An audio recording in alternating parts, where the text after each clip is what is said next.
আসসালামু আলাইকুম ফ্রেন্ডস, সবাই কেমন আছেন? আমরা আলহামদুলিল্লাহ ভালো আছি। আরও একটি নতুন ব্লগ নিয়ে হাজির হয়ে গেলাম আপনাদের মাঝে। আর আমি সকালবেলা ছাদে চলে এসেছি ছাদের গাছগুলো দেখার জন্য। ছাদে আমাদের ড্রাগন গাছ রয়েছে, সেই গাছগুলোতে পানি দেওয়ার জন্য সকালবেলা চলে এসেছি। আর কিছুদিনের মধ্যেই তো ড্রাগন গাছে ফুল আসা শুরু করে দিবে, তাই এখন একটু যত্ন নেওয়া প্রয়োজন। তবে রোদের জন্য ছাদে আসা হয় না, প্রচুর পরিমাণে রোদ ছাদে, তাই ছাদে আসা হয় না। আর এত পরিমাণে রোদ ছিল, আমি পানি দিয়ে সাথে সাথেই নিচে চলে এসেছি। ছাদে দাঁড়ানোই যাচ্ছিল না, এতটা রোদ্রের তাপ ছিল। তারপর নিচে এসে আমি সুকেসের জিনিসগুলো সব বের করে নিচ্ছি। সব না, শুধুমাত্র গ্লাসগুলো আজকে ধুয়ে নেব।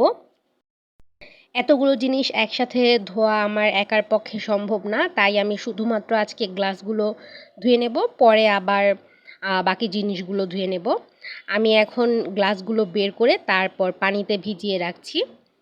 আর আমাদের সুকেসে প্রচুর পরিমাণে জিনিস, কাচের জিনিস, এগুলো একদিনে ধুয়ে ওঠা যায় না একা।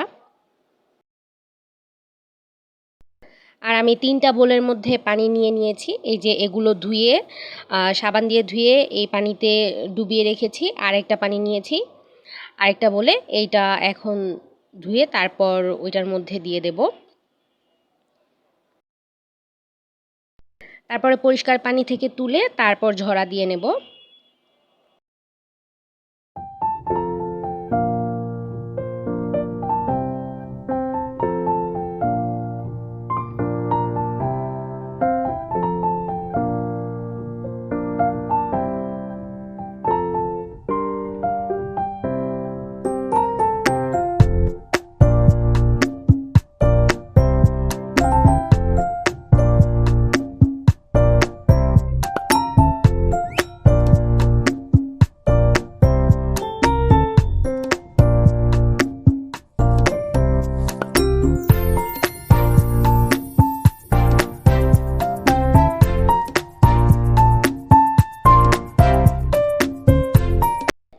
এ তো কিছুটা জিনিস আমি ধুয়ে নিয়েছি, গ্লাসগুলো। এখন এই গ্লাসগুলো আমি একটা কাপড় বিছিয়ে নিয়েছি, এর মধ্যে ঝরা দিয়ে রাখছি।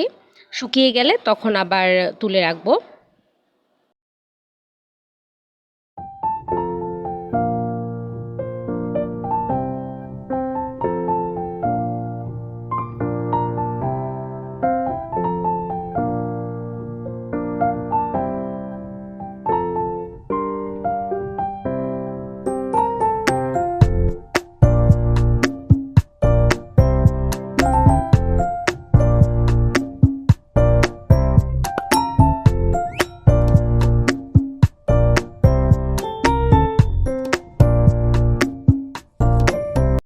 আর এই তো সব গ্লাসগুলো ধোয়া হয়ে গেছে। গ্লাস আর মগ শুধুমাত্র এই জায়গায়, সবগুলো ধোয়া হয়ে গেছে। এগুলো ধুয়ে প্রায় 3টা বেজে গেছে, আমি এখনও রান্না করিনি।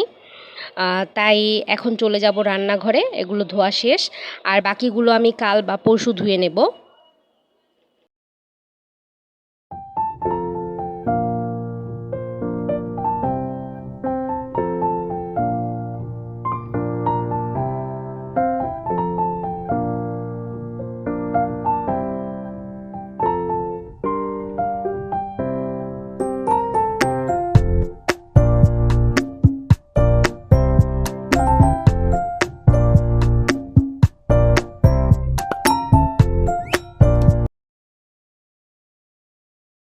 আর কাচের জিনিসগুলো ধোয়া হয়ে যাওয়ার পর আমি চলে এসেছি রান্নাঘরে। ঢ্যাঁড়স ভাজি করে নিচ্ছি। আর ঢ্যাঁড়স, পেঁয়াজ আর কাঁচামরিচ আমি সব কিছু একসাথে তেলের মধ্যে দিয়ে দিয়েছি, আর সাথে পরিমাণ মতো লবণও দিয়ে দিয়েছি। ভাজিটা করে নিচ্ছি, তারপরে রান্না করব সিম আলু দিয়ে, শোল মাছ দিয়ে রান্না করব। আর এই তো ভাজিটা হয়ে গেছে, আমি নামিয়ে রেখেছি ভাজিটা। তারপরে আমি শোল মাছ রান্না করার জন্য পেঁয়াজটা ভেজে নিচ্ছি। তারপর মশলাটা কষিয়ে নেব পেঁয়াজটা ভাজা হয়ে যাওয়ার পর। আর এই তো মশলাটা কষিয়ে নিয়েছি, আর এর মধ্যে শোল মাছগুলো দিয়ে দিয়েছি। সিম আর আলু দিয়ে রান্না করব। তারপর মাছটা কিছুক্ষণ কষিয়ে আমি মাছটা তুলে নেব।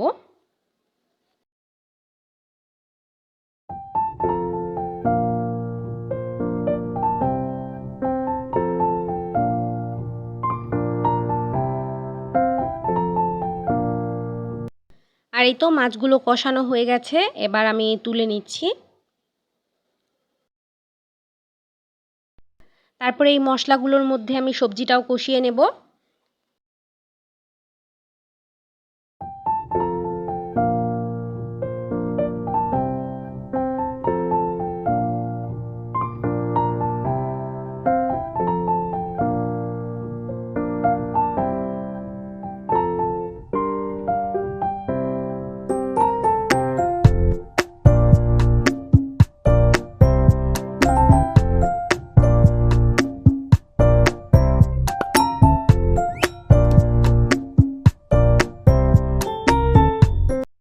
সিম, আলু আর টমেটোটা কষানো হয়ে গেছে, এবার এর মধ্যে দিয়ে দেব পরিমাণ মতো পানি আর সাথে দেব কষানো মাছগুলো। আর এই গরমের মধ্যে কিছুই খেতে ইচ্ছে করে না, শুধুমাত্র ঠান্ডা পানি আর শরবত খেতে ভালো লাগে।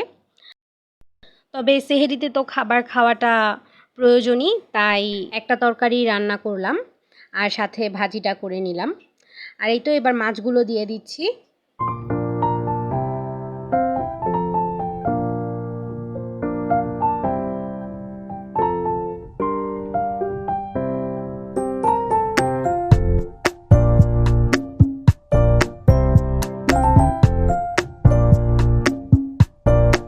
আর তরকারিটা প্রায় হয়ে এসেছে, আমি ধনিয়া পাতা দিয়ে কিছুক্ষণ জাল করে নেব। তারপরে ইফতারের প্রায় সময় হয়ে এসেছে, আর আমি এইদিকে শরবতটা তৈরি করে নিচ্ছি। আজকে শরবত তৈরি করব বিট লবণ দিয়ে, সাথে চিনি, বিট লবণ আর দিচ্ছি ইসবগুলের ভুসি দিয়ে, আর লেবু দেব, দিয়ে শরবতটা তৈরি করব। ঠান্ডা পানি দিয়ে এই শরবতটা খেতে কিন্তু খুবই ভালো লাগে। আর আম্মু ফলগুলো কেটে নিচ্ছে। আর আজকেও দই চিড়া খাবো, কারণ প্রচুর গরম, এই গরমে দই চিড়া খেতে খুব ভালো লাগে।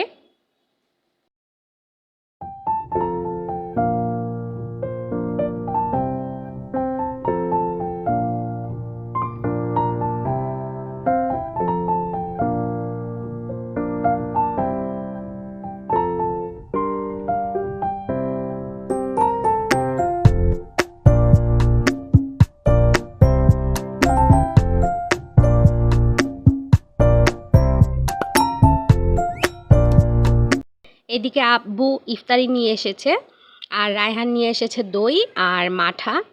আমি ইফতারিগুলো এখন সাজিয়ে নেব। আর দই আর মাঠাটা ফ্রিজে রাখতে চেয়েছিলাম, তবে সময় নেই, ইফতারের প্রায় সময় হয়ে এসেছে, তাই আর ফ্রিজে রাখলাম না।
আর আলহামদুলিল্লাহ আজকে তো ২৬ রমজান শেষ হলো, আর ইফতারি করলাম ২৬ রমজানের।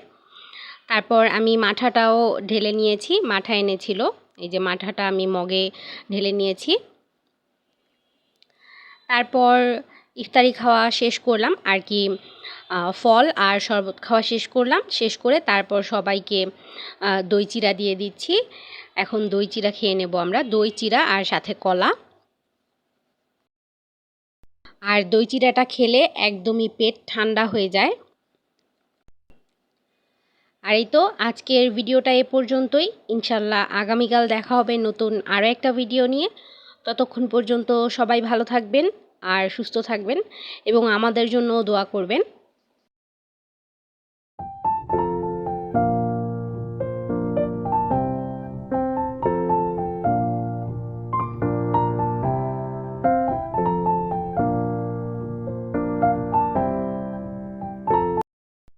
আর যারা আমার চ্যানেলটা নতুন দেখছেন তারা প্লিজ চ্যানেলটা সাবস্ক্রাইব করে দিবেন।